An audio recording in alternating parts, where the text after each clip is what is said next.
શ્રાદ્ધનો ઇતિહાસ અને મહત્વ.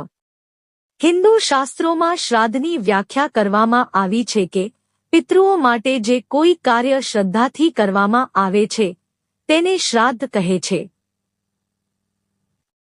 શ્રાદ્ધમાં શ્રદ્ધાનું મહત્વ સૌથી મોટું છે, જે કોઈ રીતે અવગણવા યોગ્ય નથી. દરેક મનુષ્ય પર 3 મુખ્ય ઋણ છે: દેવ ઋણ, આચાર્ય ઋણ અને પિતૃ ઋણ. આ તમામ ઋણોનો પ્રત્યેક મનુષ્ય નિર્વાહ કરવો જોઈએ. શ્રાદ્ધનો અર્થ એ છે કે પિતૃઓને સાચું શ્રદ્ધા સુમન સમર્પિત કરવું. શું આ કાર્યમાંથી શ્રદ્ધા ખૂટે તો કંઈ સારું થશે? શ્રાદ્ધની ઉત્પત્તિ. પ્રાચીન કાળમાં બ્રહ્માજીએ શ્રાદ્ધની પરંપરાનો પ્રારંભ કર્યો હતો.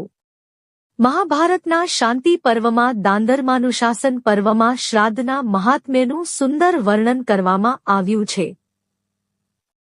યુધિષ્ઠિરે ભીષ્મ પિતામહને પૂછી લીધું, શ્રાદ્ધની ઉત્પત્તિ કેવી રીતે થઈ? તેનું રહસ્ય શું છે?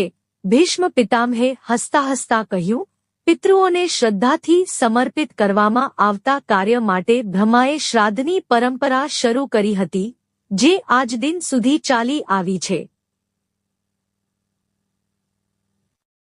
શ્રાદ્ધની વિધિ અને પિતૃઓનું મહાત્મ્ય. બ્રહ્માએ સૃષ્ટિ લોકમાં શ્રાદ્ધ માટે પિંડદાનની વ્યવસ્થા કરી.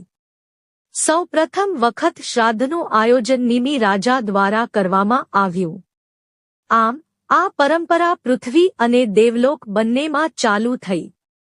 શ્રાદ્ધ કરવાથી પિતૃઓને સદગતિ મળે છે અને પરિવાર પર તેમનો આશીર્વાદ રહેશે. શું આ આશીર્વાદથી કોઈ દૂર રહેવું ઈચ્છશે? શ્રાદ્ધના વિશિષ્ટ દિવસો અને તિથિઓ.